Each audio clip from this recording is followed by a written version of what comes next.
নমস্কার, পাকবিচিত্রার পক্ষ থেকে সকলকে জানাই নববর্ষের অনেক অনেক শুভেচ্ছা। আমি আজ আপনাদের দই কাতলা রেসিপি করে দেখাবো। আমি যেভাবে রান্না করে দেখালাম আপনারা সেই করে রান্না করে খাবেন, দেখবেন খুব ভালো লাগবে। আমার রেসিপিটি কেমন লাগলো আমার কমেন্ট বক্সে অবশ্যই কমেন্ট করে জানাবেন। আর এই ধরনের নতুন নতুন রেসিপি পেতে হলে আমার চ্যানেলটি সাবস্ক্রাইব করতে ভুলবেন না। আর নোটিফিকেশন পেতে হলে বেল আইকনটি অবশ্যই প্রেস করে দেবেন পাশে থাকার জন্য। আজ আমি আপনাদের আরেকটি ভিন্ন স্বাদের রেসিপি দই কাতলা করে দেখাবো। তার জন্য আমি 4 পিস কাতল মাছ নিয়েছি, গাদা পিস।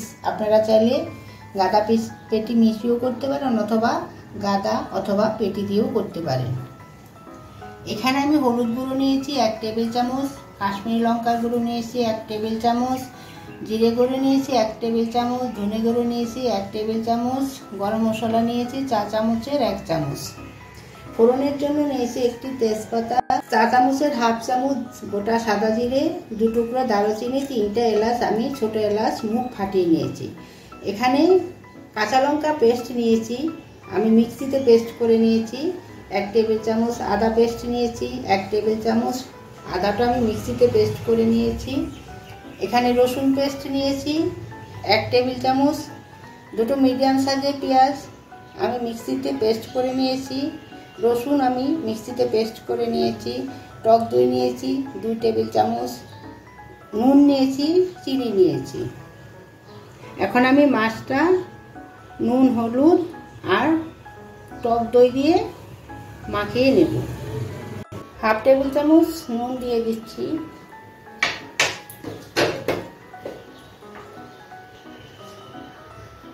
হাফ টেবিল চামচ হলুদের গুঁড়ো দিয়ে দিচ্ছি, 1 টেবিল চামচ টক দই দিয়ে দিচ্ছি। দইটা আমি একটু ফেটিয়ে নিয়েছি। এখন নুন, হলুদ, টক দই আমি মাছের 2 পিঠে ভালো করে মাখিয়ে নিচ্ছি। মাখিয়ে আমি 10 মিনিট রেস্টে রেখে দেব। মাছে একটু টক দই মাখিয়ে নিলে রান্নার পরে বা ভাজার পরে মাছটা শক্ত হয়ে যায় না। দেখুন আমি মাছটা নুন, হলুদ, টক দই দিয়ে ভালো করে মাখিয়ে নিয়েছি। এখন আমি 10 মিনিট রেস্টে রেখে দেব। দেখুন আমার 10 মিনিট হয়ে গেছে। এখন আমি মাছগুলো ভেজে নেব। দেখুন আমি একটা ননস্টিক কড়াইতে সাদা তেল দিয়ে গরম করে নিয়েছি। রান্নাটা আমি সাদা তেলে করব। এখন আমি মাছগুলো ভেজে নেব।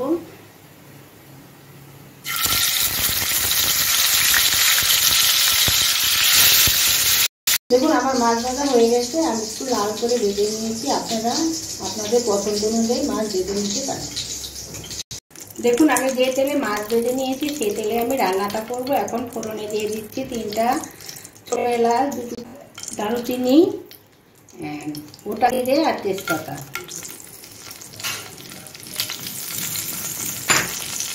এখন আমি ফোড়নটা একটু ভেজে নেব। আমার ফোড়নটা ভাজা হয়ে গেছে। এখন আমি পেঁয়াজ পেস্টটা দিয়ে দিচ্ছি।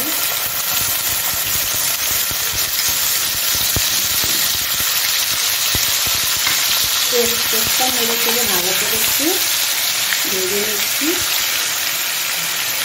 দেখুন আমি একটা বাটি নিয়েছি, বাটির মধ্যে কিছুটা পরিমাণে জল নিয়ে নিচ্ছি।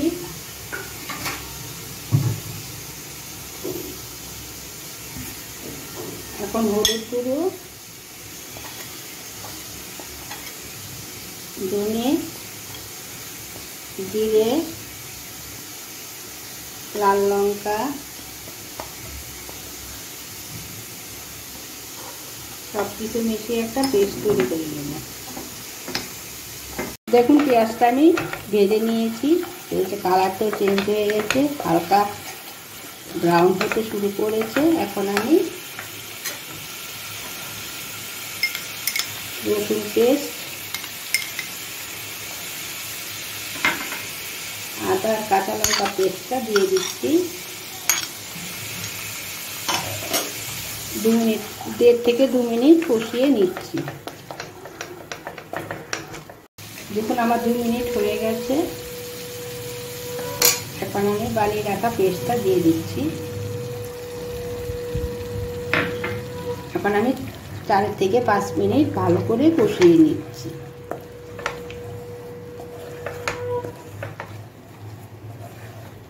ভালো করে কষিয়ে নিতে হবে। মশলাটা 5 মিনিট কষিয়ে নিয়েছি। আমার মশলা থেকে তেল ছাড়তে শুরু করেছে। এখন আমি টক দই দিয়ে দিচ্ছি। টক দইটা আমি ফেটিয়ে নিয়েছি। গ্যাসটা আমি লোতে রেখেছি। এখন টক দইটা দিয়ে কষিয়ে নিচ্ছি যতক্ষণ টক দই কাঁচা ভাব কেটে যাচ্ছে। দেখুন আমার দই দিয়েও কষানো হয়ে গেছে। আমি আরও 2 থেকে 3 মিনিট কষিয়ে নিয়েছি। এখন আমি গ্রেভিটা তৈরি করার জন্য জল দিয়ে দিচ্ছি পরিমাণ মতো। এখন জলটা আমি ফুটে উঠতে দেব। চা চামচের হাফের একটু কম নুন দিয়ে দিচ্ছি। এখানে নুন ডাল আপনাদের স্বাদ অনুযায়ী দেবেন। এখন আমি ফুটে উঠতে দেব। দেখুন আমার ঝোল ফুটে উঠেছে। এখন আমি মাছগুলো দিয়ে দিচ্ছি।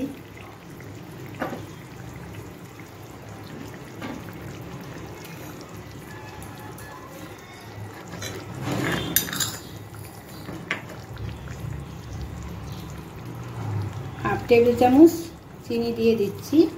এখন আমি 5 মিনিট রান্না করে নেব। আমার রান্নাটা প্রায় হয়ে এসছে। এখন আমি গরম মশলা গুঁড়ো হাফ টেবিল চামচ দিয়ে দিচ্ছি। দিয়ে একটু নাড়িয়ে দিচ্ছি, ভালো করে মিশিয়ে নিচ্ছি। এখানে নুন মিষ্টি ডাল আপনাদের স্বাদ অনুযায়ী দেবেন।